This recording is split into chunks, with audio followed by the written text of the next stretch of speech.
नामक एक छोटे से गांव में एक बूढ़ी महिला अपने बेटे किशन के साथ रहती थी और उसकी पूरी दुनिया बस उसका बेटा ही था। उसका बेटा किशन बहुत ही लापरवाह था, जबकि उसकी माँ बहुत ही मेहनती और साफ दिल की थी। किशन अब इतना बड़ा हो चुका था कि उसको अपना और अपनी माँ का ध्यान रखना चाहिए था, परंतु उसमें इतनी आलस भरी थी कि वो अपना ज्यादातर समय सोने में गुजार देता था। माँ, ओ माँ, खाना बना क्या? मुझे बहुत जोर से भूख लगी है। अगर बन गया हो तो जल्दी दो। किशन के इतना आवाज लगाने पर भी उसकी माँ उसे जवाब नहीं देती है। इस पर किशन अपने में ही बड़बड़ाने लगता है। लगता है खाना अभी तक बना नहीं है। पता नहीं माँ क्या करती रहती है। मुझे जाकर देखना पड़ेगा। माँ के आवाज न देने पर किशन रसोई घर में पहुंच जाता है। माँ, अभी तक खाना नहीं बना क्या? मुझे बहुत जोर की भूख लगी है। हाँ बेटा, बस बन ही गया। पर पहले तू मुझे ये बता कि तूने आज खेतों में काम किया या नहीं। अरे माँ, तुम हर रोज एक ही सवाल पूछती हो। मुझे भी तो थोड़ा आराम चाहिए। हर समय क्या खेत में ही रहूंगा? बेटा, गुस्सा क्यों करता है?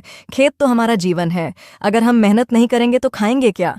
तुम हर बार यही पुरानी बातें करती हो। अरे आज कल ये खेत वेत में कुछ नहीं रखा है।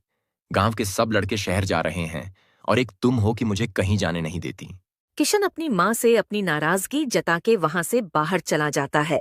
कुछ समय बाद किशन नाराज होकर घर के आंगन में चारपाई पर बैठा होता है। तभी उसकी माँ दुखी होकर किशन के लिए खाना लाकर देती है और फिर वहां से चली जाती है। खाना खाने के बाद किशन अपनी माँ से बोला, अरे ओ माँ, मैं थोड़ी देर कमलेश के साथ टहलने जा रहा हूँ। आने में थोड़ी देर हो सकती है। इतना बोलकर किशन घर से गांव की ओर टहलने के लिए निकल गया। उसकी माँ उसके रोज के लापरवाही को देखकर चिंतित होकर सोचने लगती है। हे भगवान, मेरे बेटे को कब समझदारी आएगी? वो तो मेरी बात सुनता ही नहीं है। किशन अपने दोस्त कमलेश से मिलने उसकी राशन की दुकान पर पहुंच जाता है। ये दुकान कमलेश के पिता की थी, लेकिन आज कल उसके पिता की तबीयत खराब रहती थी, इसलिए अब ज्यादातर कमलेश ही उस दुकान को संभाला करता था। किशन और कमलेश दोनों बचपन के दोस्त थे। कमलेश थोड़ा सूझबूझ रखने वाला और जिम्मेदार लड़का था। किशन कमलेश से मिलकर कहता है, अरे कमलेश भाई, क्या बात है आज फिर दुकान में? क्यों, चाचा की तबीयत अभी ठीक नहीं हुई क्या? अरे नहीं नहीं, अब पिताजी की तबीयत काफी अच्छी है, पर अब उनकी तबीयत काफी ऊपर नीचे होने लगी है और अब उनकी उम्र भी काफी हो गई है। इसलिए भाई, घर की जिम्मेदारी धीरे धीरे मुझे ही लेनी होगी। वैसे भी पिताजी ने बहुत मुश्किलों से मुझे अकेले ही बड़ा किया है। माँ तो मेरी बचपन में ही गुजर गई थी, तो अब मैंने भी सोच लिया है उन्हें और तकलीफ उठाने नहीं दूंगा। ऐसे ही काफी देर तक कमलेश और किशन आपस में बात करते हैं। फिर कुछ देर बाद जब अंधेरा होने को था, तब किशन अपने घर की ओर चल पड़ा। किशन जब अपने घर पहुंचा, तब उसने देखा कि उसकी माँ चादर ओढ़कर सो रही होती है। किशन अपनी माँ को आवाज लगाते हुए बोला, माँ, तुम क्या मुझे भूल गई हो? माँ, मुझे भूख लगी है। मुझे खाना चाहिए। माँ, तुम तो मुझे खाना दिए बिना ही सो गई। किशन की बात सुनकर उसकी माँ उठ जाती है और किशन से कहती है, बेटा, मैंने अभी कुछ भी नहीं बनाया खाने के लिए। आज मेरी तबीयत कुछ ठीक नहीं है।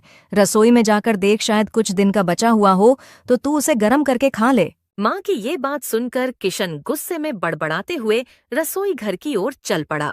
ये मेरी माँ भी ना, खुद भी कुछ नहीं खाई और मेरे लिए भी कुछ नहीं बनाया।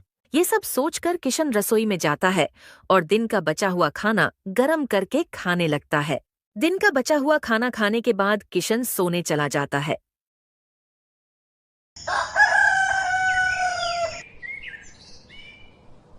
अगली सुबह जब किशन बाहर जाने के लिए तैयार होता है, तो किशन देखता है कि उसकी माँ अभी भी अपने बिस्तर पर लेटी हुई थी। किशन ये देखकर अपने मन में सोचने लगता है, अरे आज माँ को क्या हुआ? इतनी देर तक तो माँ कभी नहीं सोती है। माँ तो मुझसे भी पहले उठ जाती है। किशन ये सब सोच ही रहा था कि तभी उसकी माँ अचानक से उठकर किशन से बोलती है, बेटा, मेरी तबीयत ठीक नहीं लग रही है, तू मुझे थोड़ा गर्म पानी लाकर दे दे। माँ, मुझे बाजार जाना है, तुम खुद ही ले लो। मैं रोज रोज तुम्हारी सेवा नहीं कर सकता हूँ। बेटा, जब तू छोटा था तब मैं पूरी रात जाग जाग कर तेरी देखभाल किया करती थी। आज तू मेरी इतनी छोटी सी मदद भी नहीं कर सकता। माँ, मुझे अपने दोस्तों के साथ घूमने जाना है। तुम मुझे हर बार रोकती क्यों हो? बेटा, माँ बाप के बिना सब कुछ अधूरा होता है, पर मेरी ये बातें तुझे शायद अब भी समझ नहीं आएंगी। जब तू पिता बनेगा तब तुझे मेरी ये बातें समझ आएगी। किशन अपनी माँ की बातों को अनसुना करके बाहर चला जाता है। बीमार माँ को घर पर अकेला छोड़कर किशन अपने दोस्त कमलेश से मिलने उसके दुकान की तरफ चल पड़ता है। कुछ समय बाद वो कमलेश की दुकान पर पहुंच जाता है और दोनों दोस्त कमलेश की दुकान पर बैठकर बातें करने लगते हैं। अरे कमलेश भाई, हमारे हम उम्र के काफी लोग किसी न किसी काम से गांव छोड़कर शहर जा चुके हैं, और एक हम हैं जो इसी गांव में खेती कर रहे हैं। अरे किशन भाई, तू ऐसा क्यों बोल रहा है? ये तो अच्छा ही है ना कि हम गांव में हैं। इसी कारण कम से कम हम अपनों के साथ तो रह पाते हैं, और हमें कभी भी अपनी जिंदगी को किसी और की जिंदगी से तुलना नहीं करनी चाहिए। वाह किशन भाई, तू तो बहुत बड़ी बड़ी बातें करने लगा है। नहीं किशन भाई, ये कोई बड़ी बड़ी बातें नहीं हैं। हम अब बड़े हो चुके हैं। हमें अब अपने घरों की जिम्मेदारियां उठानी ही पड़ेगी। तू भी थोड़ा अपनी मां का ख्याल रखा कर, समझा? अरे ठीक है, इतना ज्ञान मत दे। अभी मैं चलता हूं, मुझे बहुत भूख लगी है। किशन ये बोलकर चिड़चिड़े मन से अपने घर की ओर चल पड़ता है। कुछ समय बाद जब वो घर पहुंचा तो उसने अपने माँ से कहा, माँ, अरे ओ माँ, कहाँ गई तुम? मुझे बहुत जोर से भूख लगी है, खाना दो जल्दी। किशन की आवाज सुनकर उसकी माँ रसोई से बाहर आकर बोली, तू हमेशा खाली खाने के बारे में ही सोचता है क्या? तूने एक बार भी इस बीमार माँ के बारे में सोचा है या नहीं? मेरी अब उम्र हो गई है, मैं तुझे अब ऐसे घर में बैठा कर नहीं खिला सकती हूँ। अरे सीख कुछ अपने दोस्त कमलेश से, कितना जिम्मेदार लड़का है वो। किशन को अपनी माँ के मुंह से ये सब सुनकर बहुत गुस्सा आया। गुस्से में उसने अपनी माँ से कहा, ठीक है, अगर ऐसी बात है तो चला जाऊंगा मैं घर छोड़कर, फिर रहना अकेले अपने इस घर में। वैसे भी क्या दिया है आप लोगों ने मुझे? पिताजी तो बचपन में ही गुजर गए, और उन्होंने मेरे लिए ऐसा रखा भी क्या है? बस एक जमीन का टुकड़ा, और वो भी बंजर। ये बोलकर किशन गुस्से में घर छोड़कर चला जाता है और गांव के मंदिर में आज की रात गुजारने की सोचता है। जब वो मंदिर पहुंचा तो उसे वहां मंदिर के पुजारी जी मिले। अचानक किशन को मंदिर में देखकर पुजारी जी ने किशन से कहा, अरे किशन बेटा, तू यहाँ क्या कर रहा है? तुझे तो मैंने कभी मंदिर के आसपास भी नहीं देखा है, तो आज अचानक यहाँ कैसे आ गया? नहीं पुजारी जी, ऐसा कुछ भी नहीं है। मैं तो बस पूजा करने आया था। किशन पुजारी को अपने माँ के साथ हुए झगड़े के बारे में कुछ नहीं बताता है और मंदिर से चला जाता है। देखते देखते रात हो जाती है और आखिरकार थक हार कर किशन वापस अपने घर लौट आता है। किशन को देखकर उसकी माँ उससे कहती है, अरे बेटा, आ गया तू? चल, अब आ गया है तो जल्दी से हाथ मुंह धो ले, मैं तेरे लिए खाना लगा देती हूँ। किशन अपनी माँ के ऐसे बर्ताव को देखकर थोड़ा आश्चर्य में पड़ जाता है। उसने मन ही मन में ये सोचा, आज तो मैंने माँ को इतनी बातें सुनाई थीं, पर फिर भी माँ मेरे साथ इतना अच्छा व्यवहार कर रही हैं। मुझे तो लगा था कि आज माँ मुझसे बहुत गुस्सा होगी।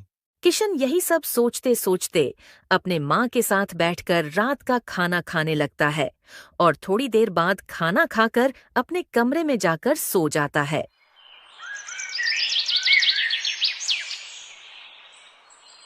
अगली सुबह किशन फिर से कमलेश की दुकान की ओर चल पड़ता है।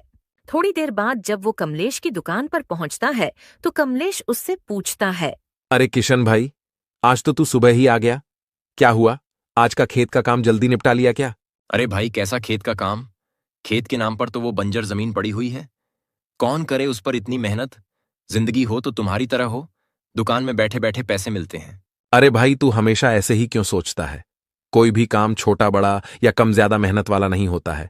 सबका अलग अलग संघर्ष होता है। हाँ ठीक है, तू अब सुबह सुबह शुरू मत हो जा। अब आया हूं तो एक चाय ही पिला दे। किशन और कमलेश को चाय पीते पीते और बातें करते करते दोपहर हो जाता है। कुछ देर और बातें करने के बाद किशन कमलेश की दुकान से चला जाता है। कुछ देर बाद जब किशन अपने घर पहुंचा तो उसे देखते ही उसकी माँ उससे बोलती है, बेटा किशन, अच्छा हुआ तू आ गया। तू मेरा एक काम कर दे, तू जाकर कुछ लकड़ियां काट दे। मुझसे तो अब ये सब नहीं होता है, कमर में दर्द होने लगता है। अरे माँ, अभी अभी तो घर आया हूँ, आते ही काम करने के लिए बोल रही हो? मुझे अभी कुछ करने का मन नहीं है, मैं बाद में कर दूंगा। किशन की ऐसी बातें सुनकर उसकी माँ उदास हो जाती है और किशन से बिना कुछ कहे वहां से रसोई की ओर चली जाती है। कुछ समय बाद किशन दोपहर का खाना खाता है और खाना खाने के बाद वो गांव में टहलने के लिए निकल पड़ता है। गांव में टहलते टहलते रास्ते में उसे गांव का एक जमींदार मिलता है। जमींदार जब किशन को देखता है तो उससे कहता है, अरे किशन, कहाँ इधर उधर भटक रहा है? मुझे अपने खेत के लिए कुछ मजदूरों की जरूरत है। तू भी आजा, अच्छे पैसे दूंगा। जमींदार की बात सुनकर किशन इतराते हुए बोलता है। अरे सेठ जी, मैं ये सब मजदूरों वाले काम नहीं करता हूँ, आप किसी और को ढूंढ लो। किशन ये बोलकर वहां से कमलेश की दुकान की ओर चला गया। कुछ देर बाद वो कमलेश की दुकान पर पहुंच जाता है और उसे दोबारा देखकर कमलेश उससे पूछता है। अरे किशन भाई, तू अभी थोड़ी देर पहले ही तो यहां से गया था ना, अभी फिर से आ गया। अरे कुछ अपनी उस बूढ़ी माँ की भी मदद कर लिया कर, ऐसे दिन भर मत घुमा कर भाई। अब तो फिर से शुरू मत हो यार, सब लोग तो बस मुझे ही सुनाते रहते हैं। कभी मुझे चैन से रहने भी दोगे कि नहीं?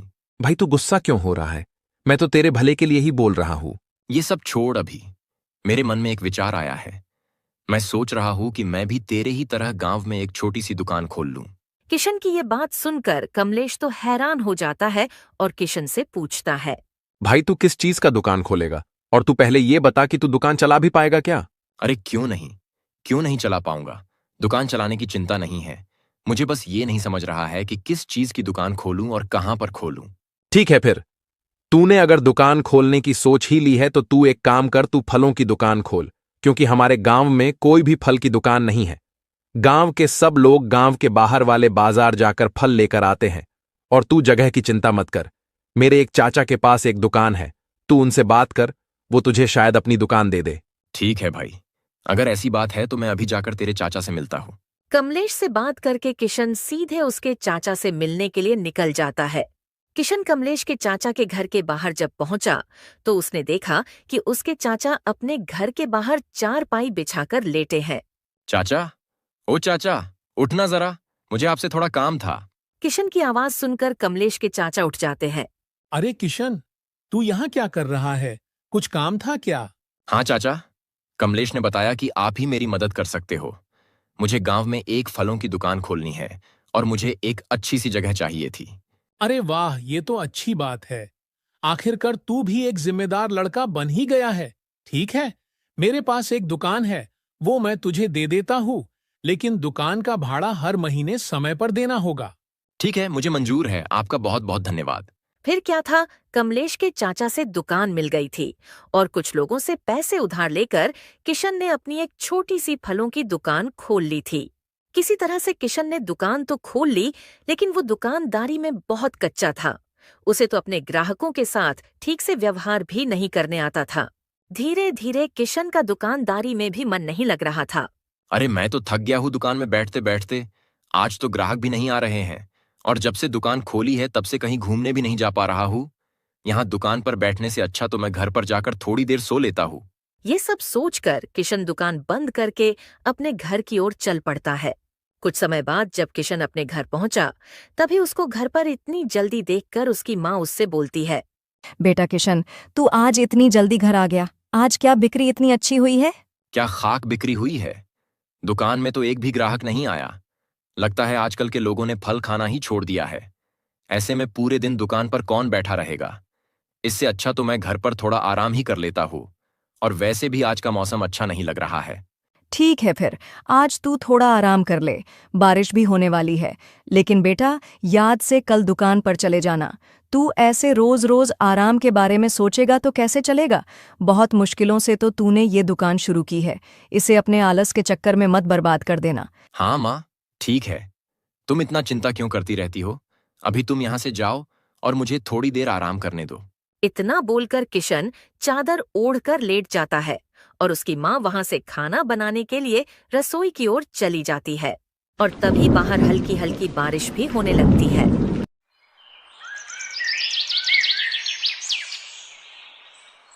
अगले दिन फिर से किशन अपनी फलों की दुकान खोलकर बैठ जाता है। कुछ ही देर बाद बंसी नाम का एक व्यक्ति उसके दुकान में आया। अरे किशन, मुझे कुछ फल चाहिए थे, तू कुछ अच्छे फल निकाल दे मेरे लिए। एक काम कर, तू मेरे लिए 1 किलो सेब और 1 दर्जन केले दे दे। पर पहले ये बता कि 1 किलो सेब कैसे दिए? अरे चाचा, आप भी कहाँ दाम के बारे में पूछ रहे हो? गांव के लोगों से क्या ज्यादा पैसे लूंगा? आपके लिए सिर्फ 200 रुपए किलो है। अरे पागल हो गया है क्या? इतना दाम किस बात का भाई? बाजार में तो केवल 150 रुपए किलो का मिल रहा है। तू तो यहाँ गांव वालों को लूट रहा है। ओ चाचा, लेना है तो लो, वरना निकल लो। ये लूटने वाली बात मत करो, समझे ना? हाँ हाँ, जा रहा हूँ। वैसे भी कौन तेरी दुकान से फल खरीदेगा?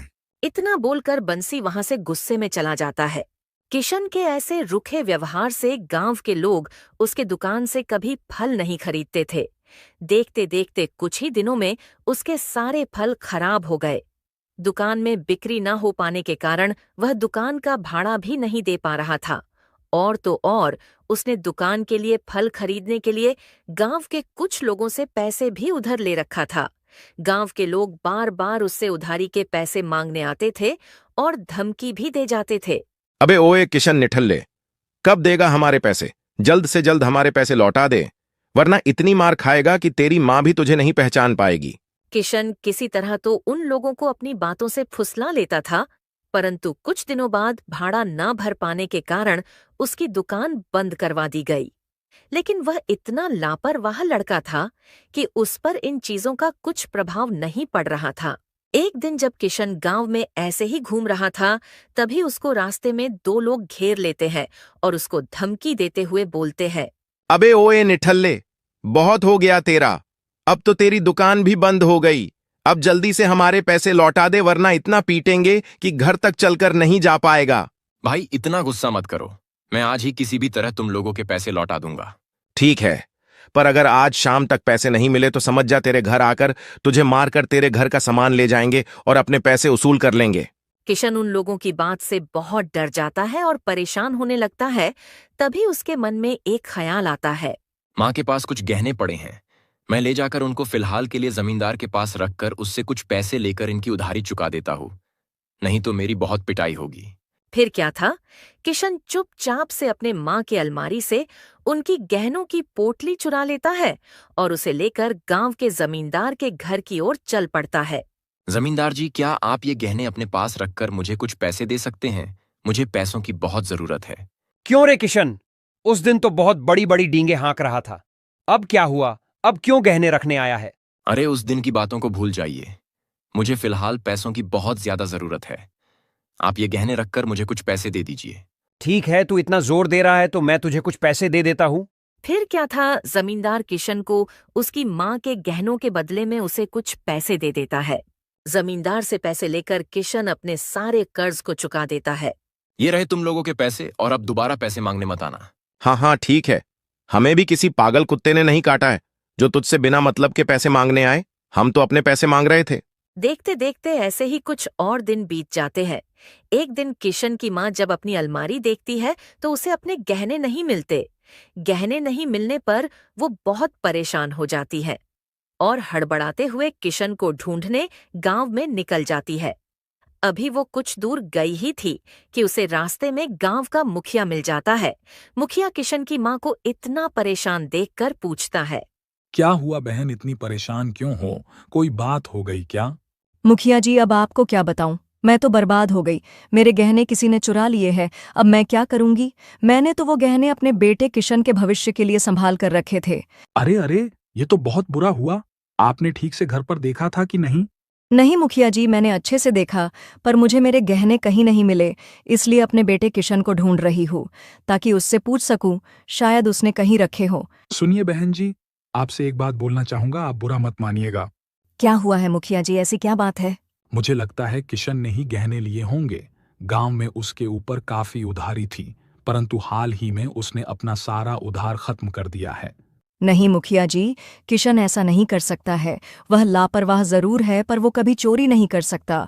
देखो बहन, मुझे जो लगा मैंने कहा। एक बात तुम खुद किशन से पूछ लो, सब दूध का दूध और पानी का पानी हो जाएगा।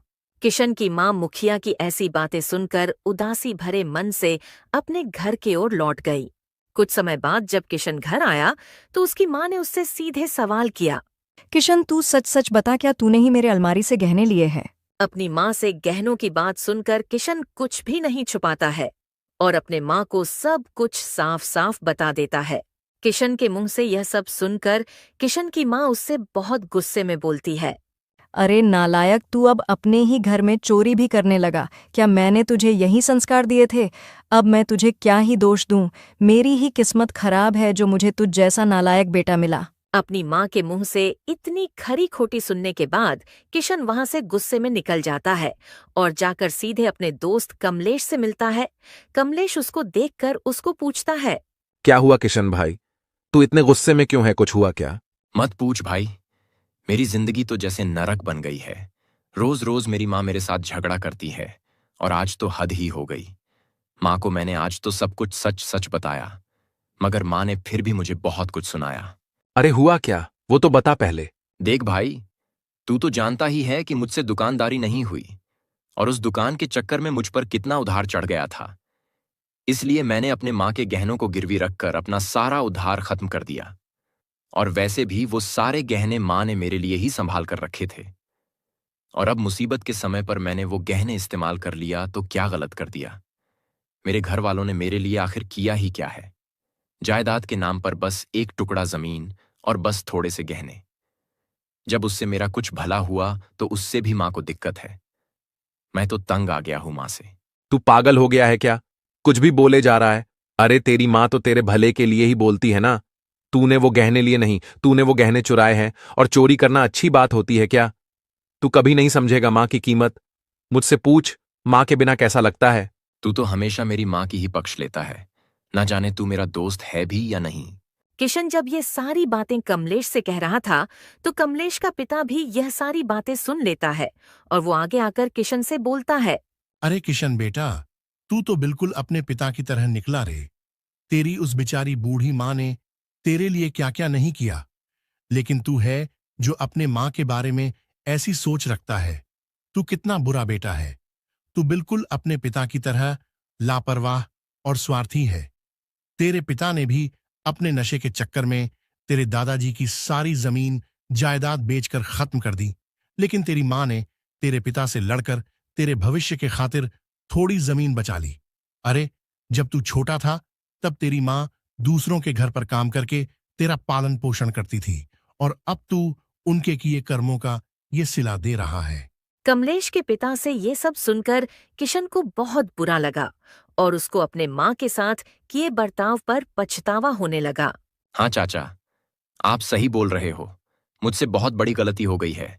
मुझे पता नहीं था माँ ने मेरे लिए क्या क्या सहा है। आपने तो मेरी आंखें खोल दी। चाचा जी, मैं बेवकूफ बार बार अपनी माँ को दुखी कर देता था। मेरे ऐसे करतूतों के कारण मुझे तो नर्क में भी जगह नहीं मिलनी चाहिए। अब मैं क्या करूं? किस मुंह से अपनी माँ से माफी मांगूं?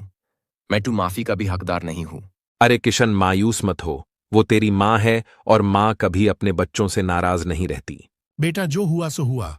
मान लिया कि तूने गलती की है, लेकिन तू इस गलती का प्रायश्चित कर सकता है। तू अभी का अभी घर जा और अपने माँ से माफी मांग और आगे से उनका अच्छे से ख्याल रखना। उन्हें आगे से कोई भी तकलीफ मत होने देना। बेचारी ने अपने जिंदगी में बहुत कुछ सहा है। किशन उन लोगों से ये सब बात करके सीधे अपने घर के लिए निकल जाता है। घर पहुंचकर किशन अपनी माँ से अपनी गलतियों की माफी मांगता है। माँ, मुझे माफ कर दो। मैंने आज तक बहुत सारी गलतियां की है। मेरी वजह से आपको बहुत तकलीफ हुई है, लेकिन माँ, अब से आपको मैं कोई भी तकलीफ नहीं होने दूंगा। और माँ, मैं तुम्हारे गहने भी वापस लाऊंगा और अब से मैं बहुत मेहनत करूंगा। कोई बात नहीं बेटा, देर से ही सही तू समझा आखिर। लेकिन बेटा, तुझे मेरे लिए कुछ भी करने की जरूरत नहीं है। मैं तो तेरे भविष्य के लिए चिंता करती हूँ, इसलिए तुझे काम करने को कहती हूँ। मेरा क्या है, मैं तो अब बूढ़ी हो गई हूँ ना। तू तो बस मेरे साथ अच्छे से बातचीत कर लिया करना और मुझसे कभी दूर मत जाना। तुझे जो भी कमाना है वो यही मेरे पास रहकर कमाना, उसी में मैं खुश रहूंगी। ये सारी बातें करते हुए दोनों माँ बेटे की आंखों में आंसू आ जाते हैं। फिर क्या था, अगली सुबह से किशन अपनी उस खेत में खेती करने पहुंच जाता है। ऐसे ही किशन रोज बहुत मेहनत करने लगा और देखते ही देखते उसकी वो बंजर जमीन भी उसकी मेहनत के चलते अब फसल उगाने लगी थी। किशन को इतना मेहनत करते देख उसकी माँ भी बहुत खुश थी।